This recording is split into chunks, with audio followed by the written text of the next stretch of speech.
ना सलाम का जवाब आपके मुंह से निकला, और दरूद शरीफ पढ़ने के लिए कहा गया, दरूद शरीफ भी आपने नहीं पढ़ा।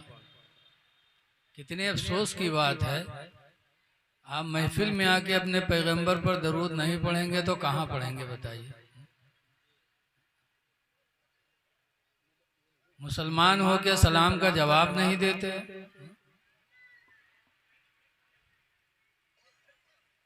अफसोस है आज हमारा मुसलमान इस्लामी माहौल से बिल्कुल दूर होता जा रहा है। इतनी कुटाई हो रही है फिर भी कोई बदलाव नहीं। जगह जगह हम मारे जा रहे हैं, दुत्कारे जा रहे हैं, लेकिन वही हमारी रफ्तार बेढंगी है। लोगों, संभलो, संभलने का वक्त है। लायक तारीफ हैं जनाब हाजी मोहम्मद असगर साहब, जनाब प्रधान फैयाज अली साहब, जनाब मोहम्मद असलम साहब और आपके मस्जिद के खतीब व इमाम साहब। अल्लाह दौलत दे तो इसी तरह जज्बा भी दे। आज बहुत मुख्तसर बयान हम लोगों का होगा, चूँकि आज बड़े मौलाना आए हैं और उनका टाइम भी ज़्यादा ही होगा।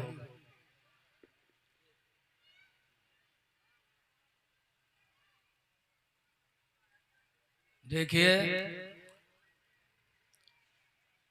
आज हमारे नौजवानों में कितनी कमी है। एक बात तो सुन ही लो, सलाम के लिए मैंने कहा, आपने जवाब नहीं दिया। अल्लाह ताला कुरान में फरमाता हम ही तुम्ही से, वइज़ा हुय्यितुम बितहिय्यतिन, ऐ ईमान वालो जब तुमसे कोई सलाम करने वाला सलाम करे, फहय्यो बिअहसन मिनहा, तो उससे बेहतर उसके सलाम का जवाब दे दो। बेशक, सुभान अल्लाह, सुभान अल्लाह। उससे बेहतर। अब आप बोलते नहीं। आगे अल्लाह फरमाता है अगर बेहतर जवाब नहीं दे सकते, और उद्दूहा, या कम से कम उसी को लौटा दो जो उसने तुमसे कहा है। बेशक, सुभान अल्लाह, सुभान अल्लाह। आप सलाम नहीं का सलाम का जवाब नहीं दे रहे हैं, बड़े अफसोस की बात है।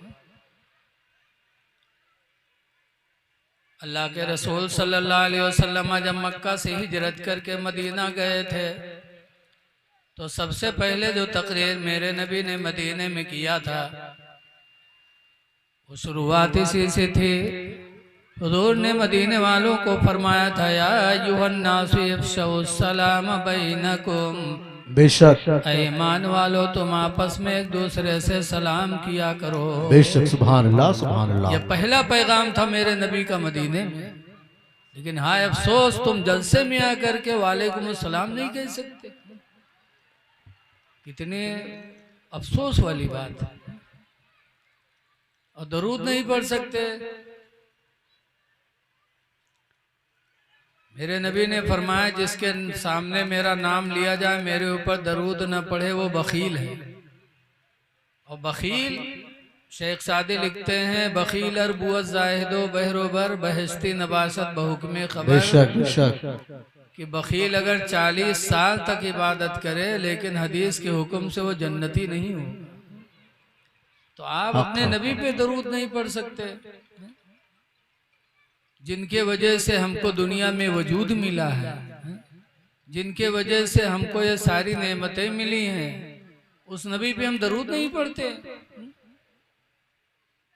आला हजरत इमाम अहले सुन्नत रदी अल्लाह अन्हु फरमाते हैं, वो जो न थे तो कुछ न था, वो जो न हो तो कुछ न हो, वो जो न थे तो कुछ न था, वो जो न हो तो कुछ न हो,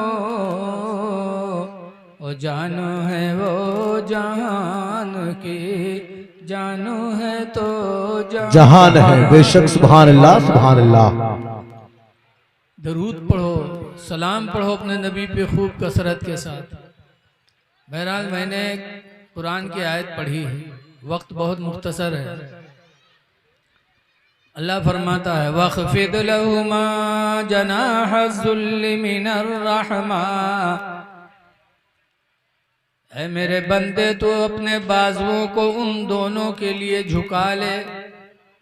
वख्फिद लहुमा जनाह, बाजू को उन दोनों के लिए झुका ले, जुल्ली इनकिसारी करते हुए, मिनर रहमा दिल में रहम पैदा करते हुए, उन दोनों के लिए बाजुओं को झुका लो। किन दोनों के लिए? माँ बाप के लिए, कि माँ बाप के लिए अपने बाजुओं को झुका लो। जब बाप आए माँ आए, चाहे तुम प्रधान हो, चाहे मौलाना हो, चाहे हाजी हो, लेकिन माँ बाप से तुम्हारा दर्जा बढ़ नहीं सकता। बेशक बेशक आए तो बाजुओं को झुका लो। ताजीम है माँ बाप के लिए, ताजीम। माँ बाप की ना फरमानी ना करो। उससे पहले की आयत अल्लाह फरमाता है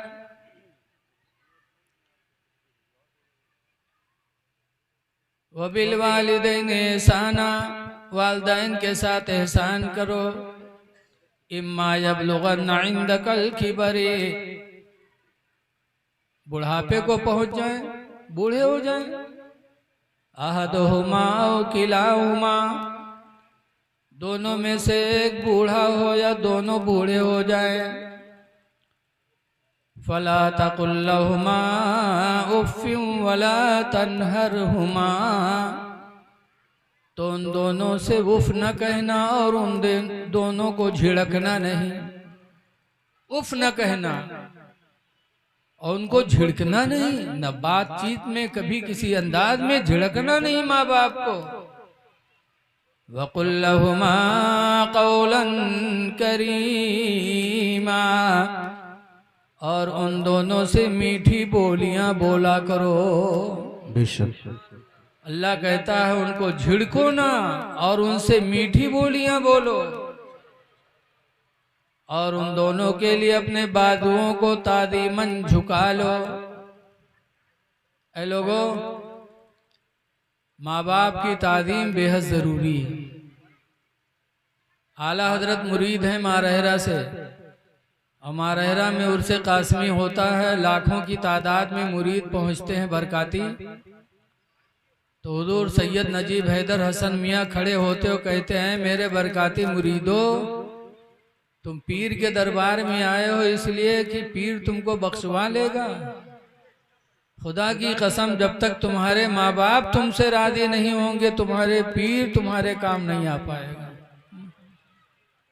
तो माँ बाप को राजी करने की कोशिश करो।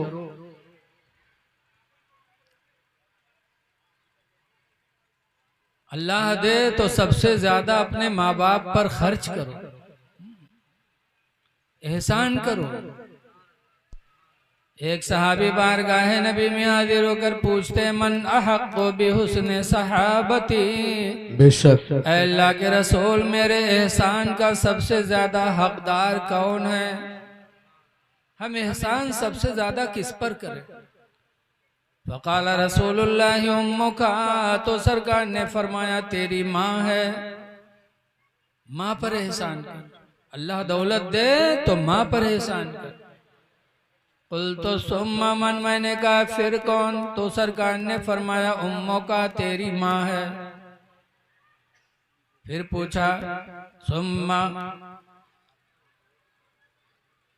मन, अल्लाह के रसूल फिर कौन?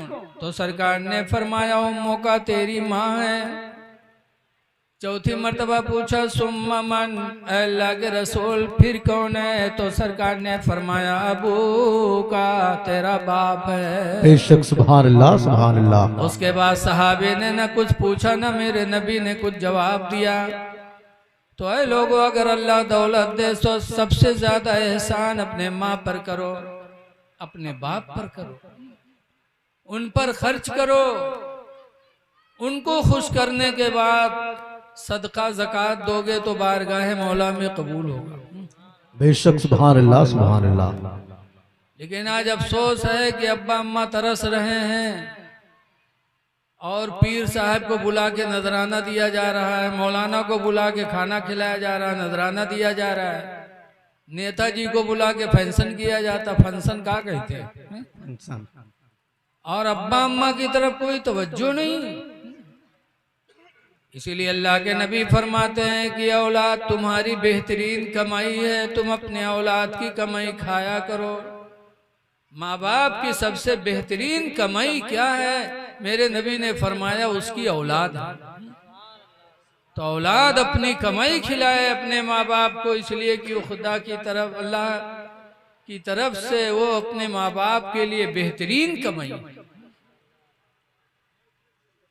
तो मेरे भाई, अपने माँ बाप को 4 दिन की जिंदगी में राजी करने की कोशिश करो,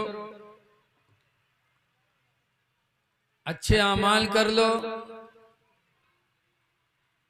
हुजूर सल्लल्लाहु अलैहि वसल्लम ने हजरत मुआज़ इब्न जबल को वसीयत किया था, तो वसीयत में नमाज को बाद में बताया, माँ बाप की खिदमत को पहले बताया। बेशक सुभान अल्लाह।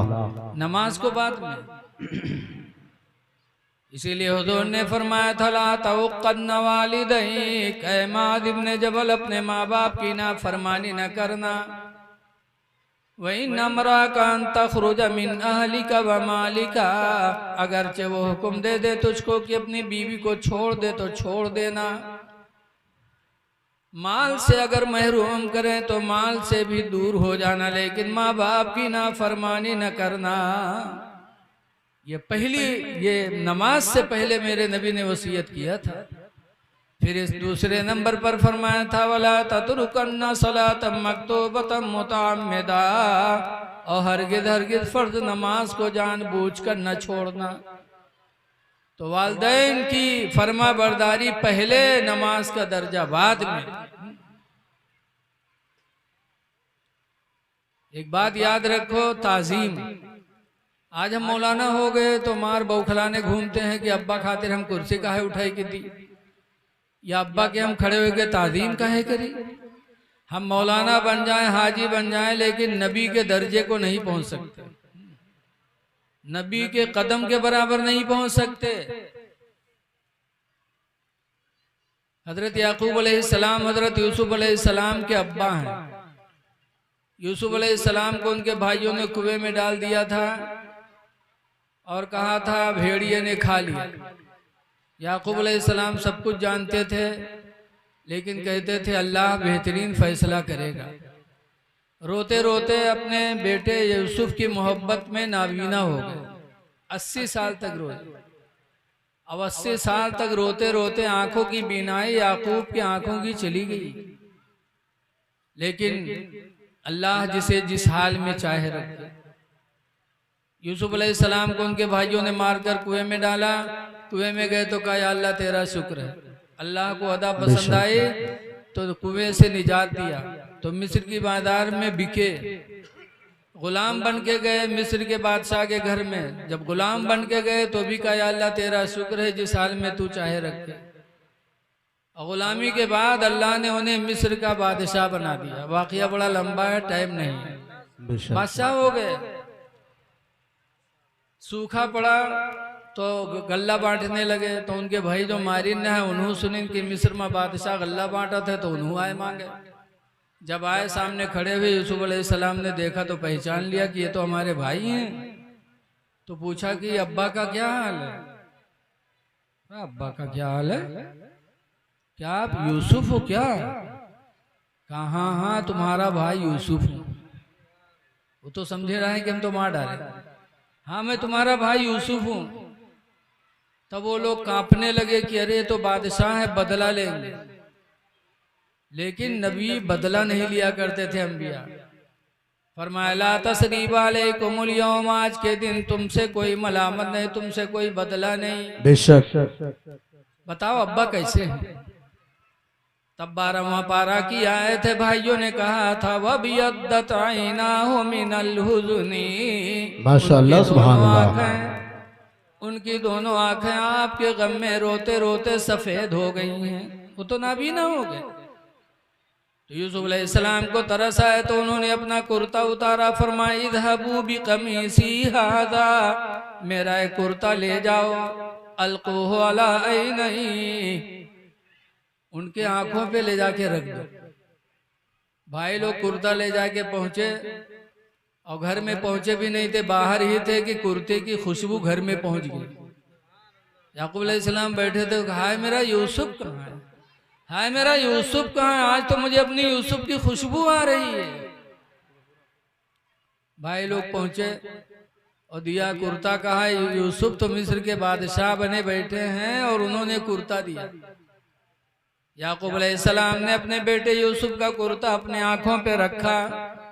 12वां पारा में फरतद बसीरा, तो उनकी आंखों की गई हुई रोशनी वापस आ गई। बेशक सुभान अल्लाह सुभान अल्लाह। चल पड़े जियारत के लिए अपने बेटे के पास, मिस्र में आए। इमाम गज़ाली लिखते हैं मुकाशफतुल कुलूब में कि जब हजरत याकूब अलैहिस्सलाम गेट पर पहुंचे, यूसुफ अलैहिस्सलाम ने देखा तो इरादा किया कि लाओ बाप की तादीम के लिए खड़े हो जाएं, फिर नहीं खड़े हो पाए। यूसुफ अलैहिस्सलाम के करीब आ गए, तब वही आई। अल्लाह ने फरमाया यूसुफ तुम्हारे बाप आए और तुम अपने बाप की खड़े होके ताजीम नहीं किया। मेरे इज्जत और जलाल की कसम, अब तुम्हारी औलाद में मैं किसी को नबूवत अता नहीं करूंगा, किसी औलाद को नबी नहीं बनाऊंगा। बाप आया और बाप की तादीम के लिए खड़े नहीं हुए। इमाम गज़ाली लिखते हैं कि ऐ लोगों, हम तो नबी के कदम के तलवे के धूल के बराबर नहीं हो सकते। जब उन्होंने खड़े होकर तादीम नहीं किया तो खुदा ने यह कहा हम और आप माँ बाप की तादीम नहीं करेंगे तो खुदा कब राजी होगा। इसलिए आप हजरात से गुजारिश है कि माँ बाप की तादीम करो, माँ बाप की फरमा बरदारी करो। माँ बाप की नाफरमान औलाद के लिए हदीस में है जन्नत क्या, जन्नत की बू भी हराम होगी, खुशबू से भी महरूम रखा जाएगा जो माँ बाप की नाफरमानी करेगा। इसलिए माँ बाप जिंदा हों तो उनकी उम्र में बरकत की दुआएं मांगो। और एक बात ये भी सुनो कि कुर्ता लेके पहुंचे थे तो कुर्ते की खुशबू घर में पहुंच गई थी। आज हमरे तुम्हारा कुर्ता महकत है। आज जो लोग नबियों की बराबरी करते हैं उनको जरा सबक लेना चाहिए कि यूसुफ अलैहिस्सलाम का कुर्ता महकता था तो यूसुफ कितना महकते होंगे। दूसरी बात यह है कि यूसुफ अलैहिस्सलाम का कुर्ता उन्होंने आंखों पे रखा तो बीनाई लौट आई। पता चला कि अल्लाह वालों के बदन से जो चीज लग जाती है वो शिफा का सबब बन जाती है। अल्लाह वालों से मोहब्बत करो और अपने आप को इस्लामी दायरे में रखने की कोशिश करो। खुदा जाने किस वक्त मौत आ जाए, तैयारियां कर लो, मुसलमान बन के जी लो। हुजूर मुफ्ती नानपारा अलैहि रहमा कहा करते थे हमेशा के लिए रहना नहीं इस दार फानी में, बेशक हमेशा के लिए रहना नहीं इस दार फानी में। कुछ अच्छे काम कर लो 4 दिन की जिंदगानी। बेशक सुभान अल्लाह सुभान अल्लाह। जो जीते हो तो इस दुनिया में कोई काम कर जाओ, जो जीते हो तो इस दुनिया में कोई काम कर जाओ। खुदा तौफीक दे तो खिदमत इस्लाम कर जाओ। बेशक सुभान अल्लाह सुभान अल्लाह। नारे तकबीर, नारे रिसालत, मसलक आला हज़रत। अस्सलाम वालेकुम।